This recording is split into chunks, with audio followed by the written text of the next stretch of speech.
Tanzania itaadhimisha siku ya kumbukumbu ya uhuru wa taifa hilo tarehe 9 Disemba, ambayo ni kesho, katika kipindi ambacho taifa hilo linamulikwa na darubini kali kwa mada ya ukiukaji mkuu wa haki za binadamu kufuatia uchaguzi uliokumbwa na machafuko Oktoba 29, siku ya uchaguzi mkuu. Ni siku ambayo inatarajiwa kuwa na wasiwasi mkubwa, ikizingatiwa vijana na wanaharakati walitoa ilani ya maandamano dhidi ya serikali, lakini serikali imepiga marufuku maandamano hayo. Na sasa, mtazamaji, tunaungana na Laban Shaban hapa studioni kuchambua kinachojiri na mustakabali wa Tanzania. Shaban, kwa nini Disemba 9 imeondokea kuwa na gumzo kubwa Tanzania mwaka huu zaidi ya hapo awali? Naam, wa kesho kama ilitarajiwa kwamba tarehe 9 kesho kutakuwepo na maandamano, na maandamano hayo serikali ya Tanzania inasema hayo si maandamano, ikiakisi kwamba kilichojiri Oktoba tarehe 29. Unasema siku hii mbona ni tofauti na siku za awali? Siku za awali Disemba 9, ambapo marais wa awali akiwemo Jakaya Kikwete, Benjamin Mkapa, wale ambao wamepita. Kwa nini siku hii inakuwa muhimu? Siku hii inakuwa tofauti kabisa kwa sababu kuna kurunzi kubwa duniani ambayo inamwaya mwanga Dar es Salaam, inamwaya mwanga Arusha, inamwaya mwanga Moshi, inamwaya mwanga katika jiji la Dodoma. Kwa sababu ni kwa nini nchi hiyo sasa inamulikwa? Inamulikwa kwa sababu tayari mataifa angalau 16 yametoa ilani kuonesha kwamba kuna wasiwasi mkubwa wa ukiukaji wa haki za binadamu katika taifa la Jamhuri ya Muungano wa Tanzania.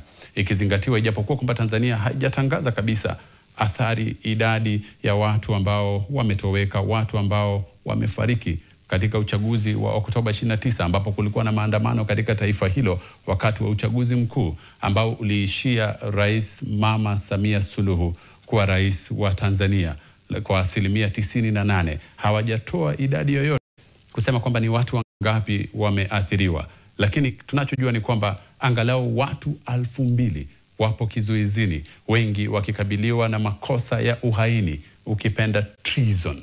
Lakini wanaharakati na mashirika mbalimbali tayari yamenakili angalau watu 1800 ambao wamefariki kutokana na machafuko hayo ya Oktoba 29. Tunazungumza wakati ambapo vijana ambao ni akisami tuseme kama ya 31-33 ya watu wote jumuiya nzima ya Tanzania. Vijana wengi wanahisi hawana kazi, hawana nafasi za ajira, hawana mazingira mazuri kabisa ya hata kubuni nafasi za kutega uchumi, na ndio maana waliingia katika mitaa na kuteta wakisema serikali hii ni dhalimu, haijatutengenezea mazingira mazuri, haijatupa hata nafasi za ajira.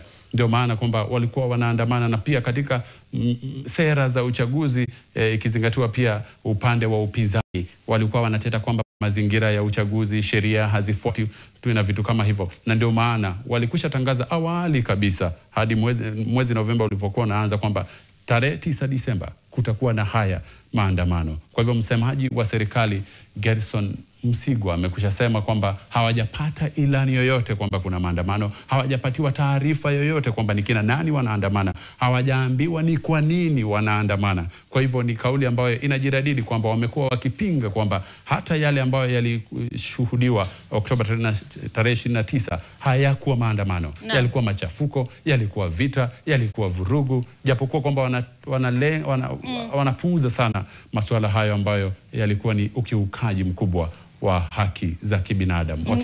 Naam. Bila shaka Laban, tukimalizia kwa ufupi, hebu tuzungumzie nafasi ya wanaharakati wa Kenya katika kukuza demokrasia Afrika Mashariki, na haswa kufungamana na matukio yanayojiri nchini humo.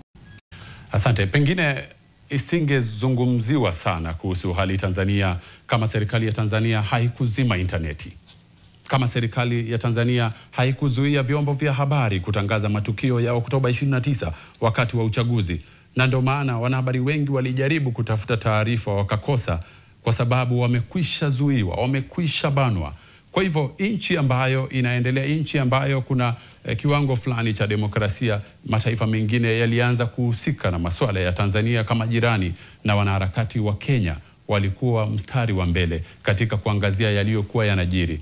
kwa njia zozote zile walikuwa wanapokea picha na vitu kama hivyo na kisha kutangaza, na Kenya ikawa kitovu cha kutoa haya matangazo ambayo yanajiri kule Tanzania. Na wakati mambo haya yalikuwa yanajiri, basi Tanzania kulikuwa kumezima sana. Baadaye interneti ikafunguliwa, na baada ya kufunguliwa basi mambo yakafunguka na dunia nzima sasa ikaanza kuzungumza. Hata vyombo vya Tanzania sasa vimekwisha anza kuzungumza kuhusu taarifa hizi. Kwa hivyo ninapenda kutaja kwamba itakumbukwa kwamba kuelekea uchaguzi kulikuwa na baadhi ya wanahabari amba kuna mwandamanaji tuseme mwanaharakati mkubwa ambaye anatambulika Boniface Mwangi na wa Kenya ambaye alikamatwa kule, alidaiwa kutekwa nyara, baadaye akaachiliwa, na pia Agatha Twahire ambaye ni wakili na pia mwanaharakati kutoka Uganda ambao alikamatwa wakati huo wakijaribu kutetea viongozi wa upinzani na wananchi wa kule Tanzania. Kwa hivyo ni kwa sababu ya matukio hayo ambapo Kenya ama wanaharakati wa Afrika Mashariki wanaonekana.